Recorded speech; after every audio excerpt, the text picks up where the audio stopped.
depuis qu'elle est devenue une structure permanente, eh bien, nous avons suffisamment de temps pour préparer les élections. Entre deux élections, nous préparons l'élection prochaine.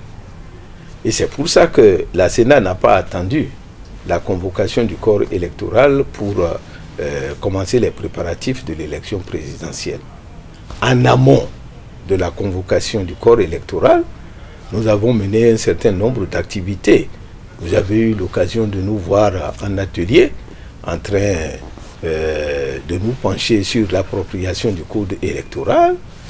Nous avons fait un autre atelier portant sur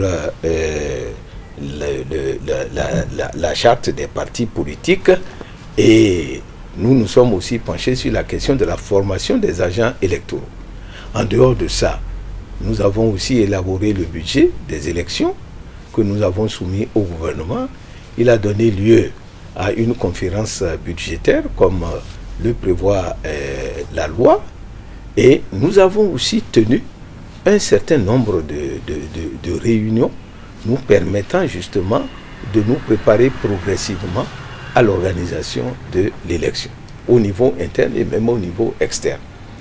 Aujourd'hui que le corps électoral est convoqué, nous allons dérouler le calendrier électoral et la mise en œuvre du chronogramme des activités que nous avons prévues dans le cadre de la préparation de cette élection. Dans la semaine-là, nous allons adopter le calendrier électoral qui sera porté à la connaissance de l'opinion publique et plus particulièrement des partis politiques, des organisations de la société civile et des médias, pour que chacun sache comment est-ce que nous voulons organiser le processus électoral, afin que les acteurs impliqués puissent chacun prendre leurs responsabilités, leur part dans l'organisation du scrutin.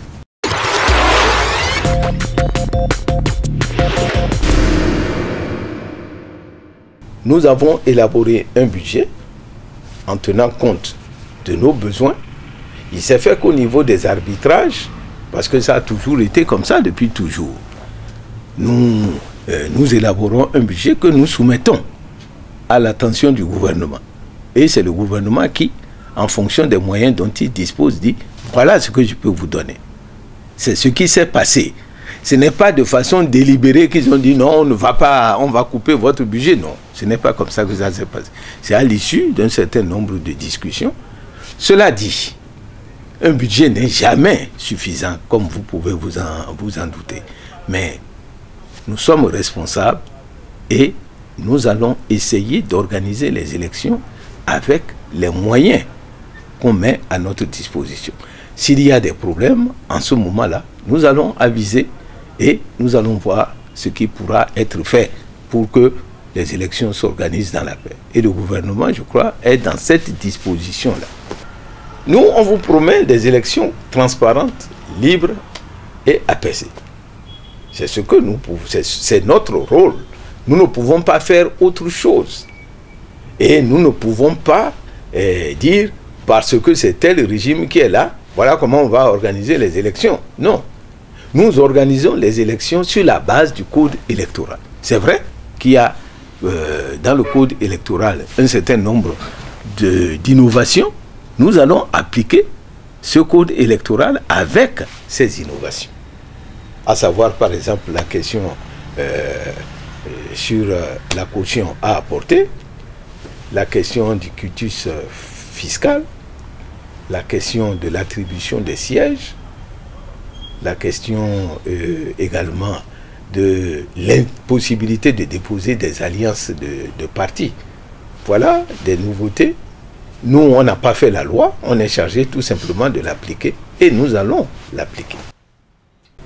Mais à partir du montant qui a été alloué pour l'organisation des élections, nous allons, et nous l'avons déjà fait, nous allons redimensionner un certain nombre de dépenses.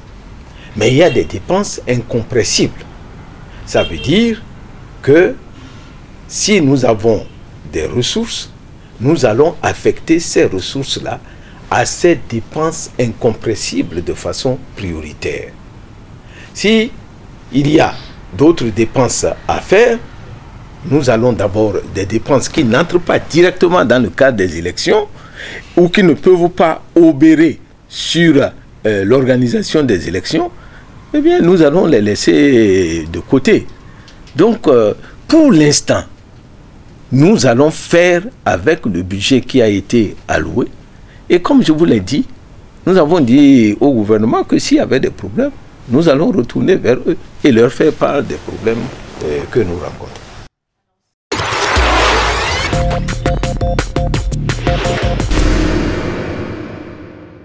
Une élection doit être une occasion de convivialité. C'est-à-dire que notre pays a la chance d'être considéré comme un pays où les élections se déroulent dans la paix, dans la convivialité. Eh bien, il faut que nous démontrions que cet adage-là n'est pas faux, que cet adage-là est vrai. C'est ça qui fera la fierté. Quand nous sortons du Bénin et qu'on dit au Bénin, vous savez organiser les élections dans la paix, nous en sommes flattés. Et le monde entier sait très bien qu'au Bénin, les élections ne sont pas des élections à risque. C'est un label qu'il faudrait qu'on puisse maintenir, même si nous sommes pauvres, nous savons au moins vivre en démocratie.